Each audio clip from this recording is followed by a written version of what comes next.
নমস্কাৰ বন্ধুসকল সকলোকে জিৰেচাম ইউটিউব চেনেললৈ আপোনালোক সকলোকে স্বাগতম জনাইছোঁ। তো বন্ধুসকল আপোনালোক সকলোৱে গম পাইছে যে অসম পুলিচৰ ইণ্টাৰভিউ চলি আছে, প্ৰায় 1 ছেপ্টেম্বৰৰ পৰা আৰম্ভ হৈছে অসম পুলিচৰ। তো বন্ধুসকল ইয়াত বহুতে কমেণ্ট কৰিছে যে যিসকলে ইণ্টাৰভিউ দিব গৈছে তো তেওঁলোকে কৈছে যে এক্সট্ৰা মাৰ্ক এড কৰি দিছে আৰু এক্সট্ৰা মাৰ্কৰ নম্বৰটো আপোনালোকে যোগ কৰি পেলাই ৰিটাৰ্ণত মাতিব নেকি, তো এনেকুৱা বহুতে কমেণ্ট কৰিছে। ঠিক আছে, তো বন্ধুসকল প্ৰথমতে আপোনালোকক এটা কথা কৈ দিছোঁ, অসম পুলিচৰ আগৰ যি ইণ্টাৰভিউ প্ৰচেছ আছিল, এইবাৰ যিটো ইণ্টাৰভিউ প্ৰচেছ এইটো খুব সুন্দৰকৈ পাতিছে। ঠিক আছে, সকলো কম্পিউটাৰ উঠিছে, আপোনালোকৰ লং জাম্পৰ পৰা ৰানিঙৰ পৰা সকলো কম্পিউটাৰ উঠিছে।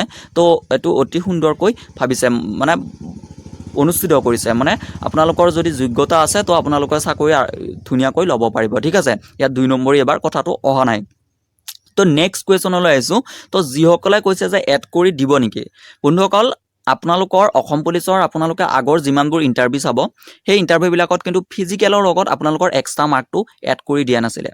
ঠিক আছে, আপোনালোকৰ এড কৰি দিছিলে আপোনালোকৰ ৰিটাৰ্ণ দিয়াৰ পাছত আপোনালোকে যিমান নম্বৰ পাইছে সেই নাম্বাৰটোৰ লগত এড কৰি দি কাট অফ অনুসৰি আপোনালোকৰ মাৰ্কটো আহিছিলে। ছাপ'জ আপোনালোকে ৰিটাৰ্ণত আপোনালোকে 30 পাইছে, ঠিক আছে, 30 পাইছে আৰু 30 পোৱাৰ লগতে আপোনালোকে এক্সট্ৰা মাৰ্ক 4 পাইছে, সেই 30ৰ লগত আপোনালোকৰ 34 হৈ গৈছে। ঠিক আছে, তেনেকৈ আছিলে। কিন্তু এইবাৰ ফিজিকেলত লৈ গৈ দিছে মাৰ্কটো, মানে আপোনালোকে ফিজিকেলত যেনিবা 32 পাইছে, 32 পাইছে, তাৰ লগত আপোনালোকৰ 4 লগাই দিছে, 36 হৈ গৈছে মাৰ্কটো। ঠিক আছে, তো এনেকুৱা হৈছে এইবাৰ প্ৰচেছটো, মানে আপোনালোকৰ যিটো এক্সট্ৰা মাৰ্ক সেইটো আপোনালোকৰ এড কৰি দিছে আৰু আপোনালোকৰ সেইটো ৰিটাৰ্ণৰ বাবে সেই এড কৰি দিয়া নাম্বাৰটো দিয়ে আপোনালোকৰ ৰিটাৰ্ণত মাতিব।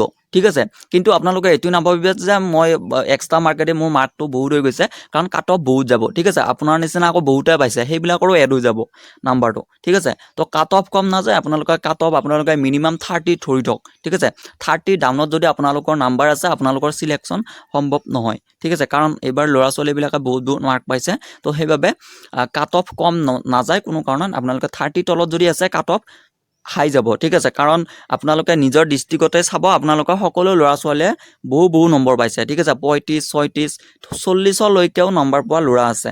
ঠিক আছে, সেইবাবে কাট অফ বহুত হাই যাব। আৰু মই এই কথাটোৰ বিষয়ে মই সুধিছিলোঁ অফিচাৰ এজনক, কাৰণ যিটো মোৰ ইউটিউব চেনেল আছে, মই যদি সঠিকটো জানি যদি আপডেট দিব পাৰোঁ তো সেইটো মোৰো ভাল হ'ব। তো সেইবাবে মই সুধিছিলোঁ যে এক্সট্ৰা মাৰ্কটো এড হ'ব নেকি, তো তেতিয়া কৈছিলে যে এক্সট্ৰা মাৰ্কটো এড কৰি আপোনালোকৰ ৰিটাৰ্ণৰ বাবে মাতিব। ঠিক আছে, তো বন্ধুসকল ইনফৰমেশ্যনটো ইমানেই আছিলে।